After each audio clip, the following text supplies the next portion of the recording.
سرخط مهمترین خبرها: دزدی مبلغ فاند خارجی در شهر کولاب، قاعده‌های فرستادن پول از روسیه تغییر می‌یابند و فاجعه در ورزا بعد افتیدن ماشین به جره 2 کس هلاک و 3 کس زخمی شد.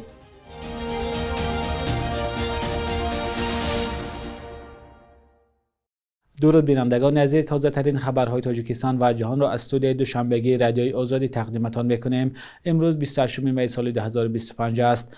آژانس ضد فساد از دزدی مبلغ در وقت عملی کردن یک لایحه دولتی در شهر کولاب خبر داده است. به گزارش این نهاد ماه ایون سال 2023 خواجگی منزلی کمونالی برای عملی کردن لایحه آب تامین کنی در شهر کولاب با جمعیت دارای مسئولیتش محدود نظریه‌ای شرطنامه امضا میکند. مبلغ شرطنامه 1.6 میلیون یورو بوده است. با گفته مقامات، ناظیموف دیرکتور شرکت نظریه‌ای با مقصد تصرف مبلغ‌های فاند کمک خارجی، ارزش مال و محصولات‌ها و کارهای اجرا شده را نسبت به ارزش و نرخ واقعی آن برزیاد نشان داده است. در حالی که نظر ناظیموف به اتهام معلوم نیست، آژانس ضد فساد میگوید که او با راه زیاده‌نویسی قریب 166,000 سامانی را تصرف کرده است. مقامات میگویند که علیه ناظیموف با اتهام‌های تصرف واسطه فاندهای کمک خارجی و ساخته‌کاری پرونده گشوده، بعد تحقیق آن را به دادگاه فرستادند. معلوم نیست که دادگاه نسبت ناظیموف برای دزدی مبلغ فاند خارجی چه جزا تعیین کرده است. مقامات همچنین نگفتند که این نفر پول کدام فاند خارجی را دزدیده است. طبق خبرهای رسمی سال 2022 بانک اروپایی تجدید و رشد برای بهتر شدن نظام آبرسانی در شهر کولاب 7.5 میلیون دلار جدا کرده بود. از روز 30 می امسال قاعده‌های فرستادن مبلغ از روسیه به خارج تغییر می‌یابند. بر اساس ترتیب نو، شهروندان روسیه و هم خارجیان اکنون نمی‌توانند بدون کشادن صورت حساب بانکی در یک وقت از 100,000 روبل بیشتر انتقال بدهند. قبلا این گونه محدودیت نبود و خارجیان می‌توانستند تنها با شناسنامه مبلغ می‌خواسته اشان را به خارج انتقال بدهند، ولی دیگر این کار امکان پذیر نیست. اکنون در وقت فرستادن زیاده از 100,000 روبل روسیگی‌ها و هم خارجیان باید همه معلومات‌های ضروری را به بانک پیشنهاد کنند. از جمله همیان موبیلی آنها باید تصدیق نمایی یا ایدنتیفیکاسیون پره را گذاشته باشد. بانک‌های روسیه همچنین می‌توانند در وقت انتقال زیاده از 100,000 روبل از صاحبان مبلغ معلومات بیشتر طلب کنند، از جمله درباره مقصد انتقال و شخص قبول کننده پول. مقامات روسیه میگویند که با این راه از قانونی کردن یا برآوردن مبلغ‌های مبارزه می‌برند که با راه جنایت به دست آمدند، ولی ترتیب نو یک سبک هم دارد و محدودیت برای پرداخت‌های از کارت به کارت پیش بینی نشده است. خبرگزاری تاس می‌نویسد که محدودیت در انتقال مبلغ می‌تواند به کشورهای آسیای مرکزی از جمله تاجیکستان تاثیر رساند، زیرا چند میلیون مهاجر از آسیای مرکزی در روسیه کار می‌کنند و مبلغ فرستاده آنها برای خانواده و کشورشان بسیار مهم گفته می‌شود. طبق گزارش بانک جهانی سال 2024 مبلغ فرستاده مهاجران 45% مجموع محصولات داخلی تاجیکستان را تشکیل داده است. سال 2023 مهاجران به تاجیکستان 5.7 میلیارد دلار فرستادند که برای کشور مبلغ رکوردی به حساب می‌رود. در پی به جریان سرازیر شدن یک ماشین در ناحیه ورزاب 2 کس به هلاکت رسیده، 3 تن دیگر مجروح شدند. به اطلاع کمیته حالات فوق‌العاده، حادثه صبح 26 می رخ داده است. منبع میگوید که ماشین مرسدس بنز که از سوی یک ساکن ناحیه عینی اداره میشد با 4 مسافر به چخوری 400-500 متر میافتاد.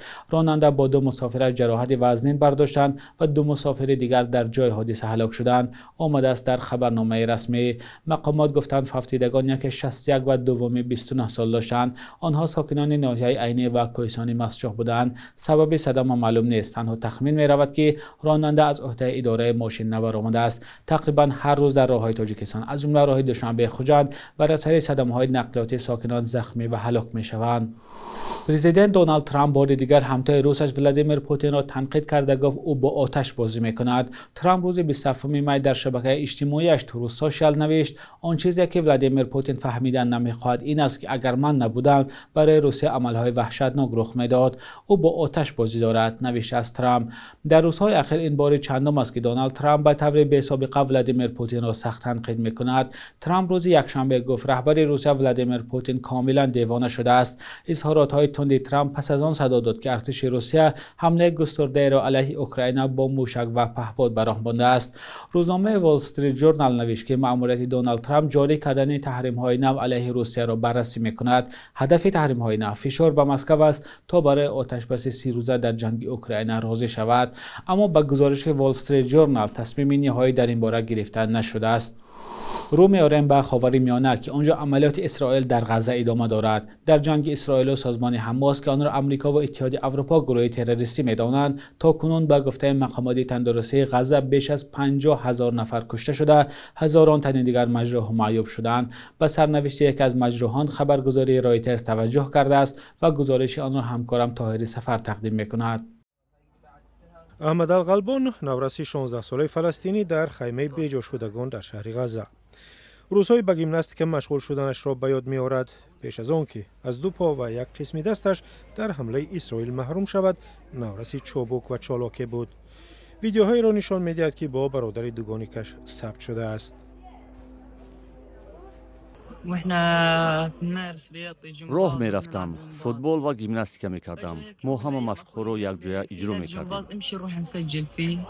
احمد با برادرش در 7 سالگی به گیمناستیک شروع کردند و هنرشون را در سراسر غزه نمایش می دادند. به نقل او خانواده‌اش روز 22 مارس هنگام صدا دادن بانگ خطر در بیت لحیه به کوچه دویدند و زیر بمباران ماندند. محمد و عمکو پسر عمکش کشته شدند. القلبان آرزو دارد برای معالجه به خارج رود، صاحب پایهای صنعی شود تا دیگر باره راه رفته تواند. قبل از زخمی شدنم همیشه دعا می‌کردم و می‌گفتم که خدایا اگر بخواهی که مجروح شوم نشهید بگذار پایهایم زخمی نگردند. اما امر خدا بوده است که پایهایم پیش از من به بهشت رفتند. اسرائیل سازش آتش بس ماه انور با حماس را عملاً قطع کرد و روز 18 مارس عملیات نظامی را در غزه از سر گرفت. ارتش اسرائیل میگوید همه کار را میکند که غیر نظامیان در عملیات تلف نیابند. اما با گفته مقامات بهداشتی غزه در جنگ و بمباران ها بیش از 53,000 نفر کشته شدند و اکثر آنها غیر نظامیان بودند. عملیات اسرائیل در غزه بعد از آن شروع شد که گروه افراطی حماس با حمله به اسرائیل در روز 7 اکتبر سال 2023 تقریبا 1200 نفر را کشت و 251 نفر را گروگان گرفت.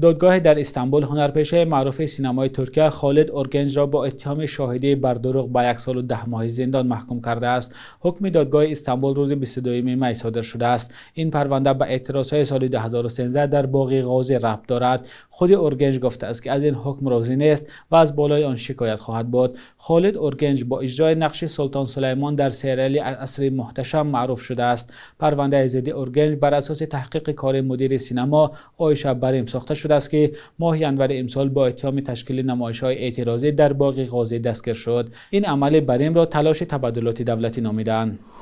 بخش یک روز تاریخ است که مهمترین تحولات تاریخی در روز 28 می را فرا می‌گیرد.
صبح امروز در بانک تجارتی تاجیکستان 1000 روبل روسیه به 125 سامانی برابر است 100 دلار آمریکایی باشد تا 1000 سامانی ارزش دارد. قرب رسمی بانک ملی تاجیکستان برای 28 می چنین تعیین شده است.